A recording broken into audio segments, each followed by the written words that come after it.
अस्सलाम वालेकुम एवरीबॉडी। तो आज जिस टॉपिक के बारे में हम बताना चाहेंगे यहाँ पे वो है टिश्यू। और भी दो तीन टॉपिक्स है बट मेन जो यहाँ पे डिस्कस करेंगे हम वो है टिश्यू। सबको ऑलमोस्ट पता ही होगा कि टिश्यू जो होता है that is group of cells. Group of cells को हम टिश्यू बोलते हैं। अब जो टिश्यू है इसको हम बहुत सारे टाइप्स में डिवाइड करते हैं। 4 टाइप्स होते हैं टिश्यूज़ के, से 4 types of tissues: connective tissue, epithelial tissue, muscle tissue और नर्वस टिश्यू। तो ये 4 टाइप्स ऑफ टिश्यू होते हैं हमारी बॉडी में। कि हमारी बॉडी जो है 4 टाइप्स ऑफ टिश्यूज़ के बने होते हैं: connective tissue, epithelial tissue, muscle tissue और नर्वस टिश्यू। जो कनेक्टिव टिश्यू होता है वो मोस्ट एबंडेंट टिश्यू होता है। सबसे ज़्यादा हमारी बॉडी में कनेक्टिव टिश्यू ही है। कनेक्टिव टिश्यू जो हमारे बॉडी में कहाँ पे होता है, एक तो हमारी मसल्स में होता है, दूसरा हमारे जो बोन्स होते हैं वहाँ पे भी कनेक्टिव टिश्यू होते हैं, या एडपोज टिश्यू जो भी है। इतना हम डिटेल में नहीं जाएंगे क्योंकि ऑब्जेक्टिव क्वेश्चन के अकॉर्डिंग मैं पढ़ा रहा हूँ यहाँ पे।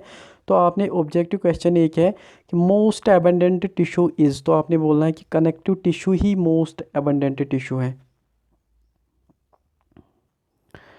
नेक्स्ट है एपिथेलियल टिश्यू, जो दूसरा है एपिथेलियल टिश्यू। ये जो एपिथेलियल टिश्यू इसके बहुत सारे टाइप्स होते हैं। कौन कौन से यहाँ पे मैं दिखाऊंगा। ये है टाइप्स ऑफ एपिथेलियम या एपिथेलियल टिश्यू के types. First is simple squamous epithelium, then is stratified squamous, then simple cuboidal, stratified cuboidal and transitional epithelium, simple columnar, stratified columnar and zero stratified columnar। ये सारे epithelial tissue के types होते हैं, but हमने जो है यहाँ पे फ्यू ही डिस्कस करने हैं ऑब्जेक्टिव क्वेश्चंस के अकॉर्डिंग। पहले हम बात करेंगे chelated columnar epithelium. Chelated columnar इनको क्यों बोला जाता है, क्योंकि सेल्स जो है लॉन्गिट्यूडनल इनका बड़ा होता है, यानी कि इनकी लेंथ जो है बड़ी होती है। इसको हम कॉलमनर एपिथेलियम बोलते हैं। सिलेटेड क्यों बोलते हैं, क्योंकि इसके ऊपर ये देखो यहाँ पे सीलिया लगा होता है। सीलिया यहाँ पे ये ब्रश जैसे जो है, ब्रश जैसे, इसको हम सीलिया बोलते हैं, इसीलिए इसको हम बोलते हैं सिलेटेड कॉलमनर एपिथेलियम। तो ये जो सिलेटेड कॉलमनर एपिथेलियम है, फिर से बताऊंगा, सिलेटेड कॉलमनर एपिथेलियम इसको इसलिए बोला जाता है क्योंकि एक तो इसका सीलिया होता है, और ये जो सेल्स होती है इनकी लेंथ ज़्यादा होती है ब्रेडथ से, यानी कि लंबी होती है सेल्स, इसलिए इसको कॉलमनर बोलते हैं। और एपिथेलियम तो टाइप ही है ये, तो इसीलिए हम बोलते हैं इसको सिलेटेड कॉलमनर एपिथेलियम। ये कहाँ पे होता है सिलेटेड कॉलमनर एपिथेलियम? जो फीमेल रिप्रोडक्टिव सिस्टम होता है उसमें जो फेलोपियन ट्यूब होता है, this is called fallopian tube, यहीं पे ये सिलेटेड कॉलमनर एपिथेलियम होता है।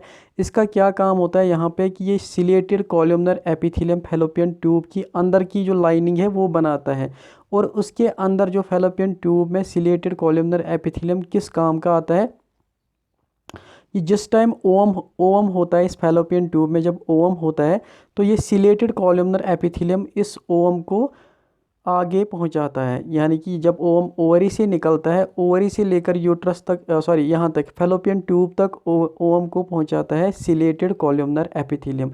तो आपने शॉर्ट में ये याद रखना है कि जो सिलेटेड कॉलमनर एपिथेलियम होता है ये ओवम को ट्रांसपोर्ट करता है कहाँ से, ओवरी से लेकर फेलोपियन ट्यूब तक, सिलेटेड कॉलमनर एपिथेलियम।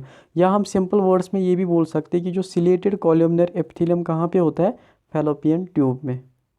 तो ये ऑब्जेक्टिव क्वेश्चन है। Next is transitional epithelium. Transitional epithelium अगर आप देखेंगे यहाँ पे भी लेयर्स है, यानी कि सेल्स जो है वो लेयर्स में है। नीचे एक लेयर सेल्स है, उसके बाद दूसरी लेयर है, तीसरी लेयर है, चौथी लेयर है।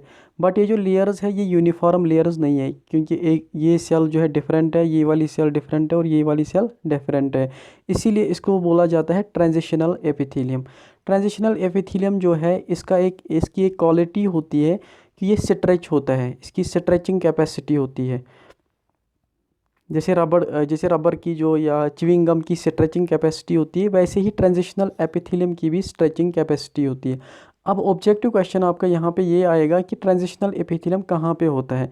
तो जो ट्रांजिशनल एपिथेलियम जो है वो यूरिनरी ब्लैडर में होता है। जो यूरिनरी ब्लैडर जो है ये ट्रांजिशनल एपिथेलियम का ही बना होता है, यानी कि अंदर से इसका ट्रांजिशनल एपिथेलियम ही होता है, जिसकी वजह से जो यूरिनरी ब्लैडर जो है ये यूरिन को बहुत सारे यूरिन या बहुत सारे अमाउंट यूरिन को जो है विद होल्ड कर सकता है, क्योंकि इसकी स्ट्रेचिंग कैपेसिटी होती है। जो रबर में जैसे स्ट्रेचिंग कैपेसिटी होती है, इसी तरीके से ब्लैडर में भी स्ट्रेचिंग कैपेसिटी होती है। तो इसलिए ये ट्रांजिशनल एपिथेलियम इसी ब्लैडर में होता है। तो अगर आपको कोई पूछेगा कि जो type of epithelium that is called transitional epithelium वो कहाँ पे होता है, तो आपने बोलना है वो होता है कहाँ पे, यूरिनरी ब्लैडर में। Next is stratified squamous epithelium. Stratified हम बोलते हैं लेयर्स को। देखो यहाँ पे भी लेयर्स है, ये नीचे वाली लेयर है, ये ऊपर है, ये उसके बाद लेयर है, उसके बाद लेयर है। इस चीज़ को हम बोलते हैं स्ट्रैटिफाइड स्क्वैमस एपिथेलियम।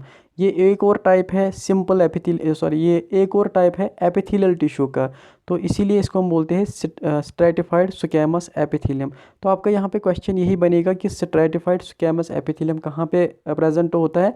तो ये जो हेयर्स होते हैं हमारे, जो बाल होते हैं, वहीं पे हम जो बाल बने होते हैं हमारे, वो स्ट्रैटिफाइड स्क्वैमस एपिथेलियम के ही बने होते हैं। तो ये थे, थोड़ा मैं यहाँ पे रिवाइज करूँगा एपिथेलियम के बारे में। पहले मैंने बोला था कि टिश्यू क्या होता है, ग्रुप ऑफ सेल्स। उसके बाद मैंने 4 टाइप्स ऑफ टिश्यू डिस्कस किए, connective, epithelial, muscle and nervous tissue. उसके बाद मैंने बोला कि एपिथेलियम के बहुत सारे टाइप्स है। एपिथेलियल टिश्यू के जो दूसरा टिश्यू है यहाँ पे एपिथेलियल टिश्यू, इसके बहुत सारे टाइप्स है, बट हम यहाँ पे भी डिस्कस करेंगे। तो first is chelated columnar epithelium. Chelated columnar epithelium इसलिए बोला जाता है क्योंकि इसकी सेल्स लॉन्ग होती है और ऊपर से है ब्रश होता है, ब्रश जैसे होता है, जिसको हम सीलिया बोलते हैं। तो ये कहाँ पे प्रेजेंट होता है, ये फैलोपियन ट्यूब में होता है। Next is transitional epithelium. इसको ट्रांजिशनल क्यों बोला जाता है, क्योंकि सेल्स जो है इसमें यूनिफॉर्म नहीं होती। एक सेल का स्ट्रक्चर अलग होता है, दूसरी सेल का स्ट्रक्चर अलग होता है। इसकी एक कैपेसिटी होती है या क्वालिटी होती है जिसको हम बोलते हैं स्ट्रेचिंग कैपेसिटी, जिससे इसकी वजह से जो यूरिनरी ब्लैडर में यूरिन जो है काफ़ी सारे अमाउंट में यूरिन जो है विद होल्ड कर सकता है यूरिनरी ब्लैडर। तो ट्रांजिशनल एपिथेलियम कहाँ पे होता है, यूरिनरी ब्लैडर में होता है, यहाँ पे यूरिनरी ब्लैडर में। Next is stratified squamous epithelium. Stratified ये भी लेयर्स में होता है, स्ट्रैटिफाइड स्क्वैमस एपिथेलियम। और ये कहाँ पे प्रेजेंट होता है, जो हमारे हेयर्स होते हैं, जो हमारे हेयर्स होते हैं वो स्ट्रैटिफाइड स्क्वैमस एपिथेलियम के ही बने होते हैं। नेक्स्ट हम बात करेंगे ऑस्मोसिस के बारे में। ऑस्मोसिस क्या होती है, आपने सिंपली पढ़ा होगा। ऑस्मोसिस में क्या जो मॉलिक्यूल्स होते हैं वो हाई कंसंट्रेशन से लेकर लो कंसंट्रेशन की तरफ आ जाते हैं, हाई कंसंट्रेशन से लेकर लो कंसंट्रेशन की तरफ आ जाते हैं। तो बट यहाँ पे क्या है कि यहाँ पे एक मेम्ब्रेन होता है बीच में, that is called semi permeable membrane.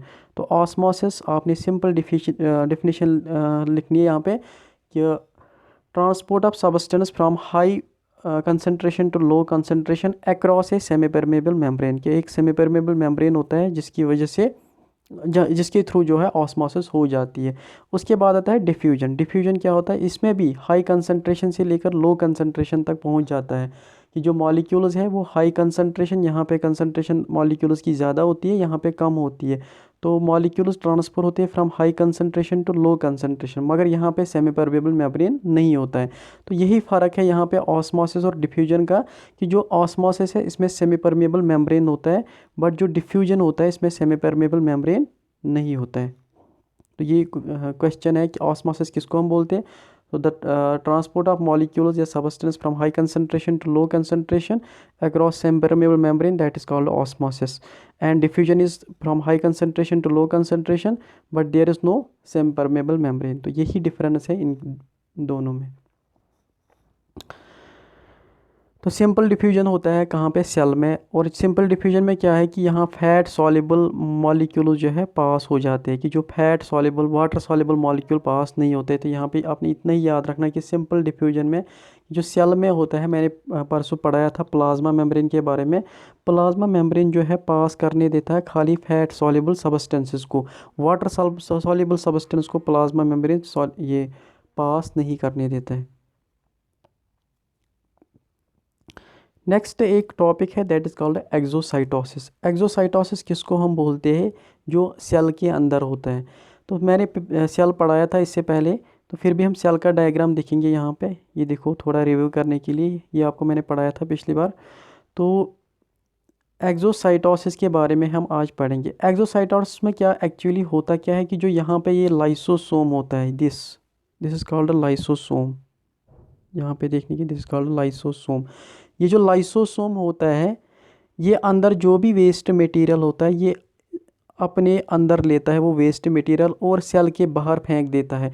इस चीज़ को हम बोलते हैं एक्सोसाइटोसिस। तो बहुत ही इजी है यहाँ पे एक्सोसाइटोसिस के बारे में कि जो ये लाइसोसोम होता है, सेल ऑर्गेनेल होता है लाइसोसोम। ये लाइसोसोम कहाँ से बनता है? पहले गोल्गी apparatus से। गोल्गी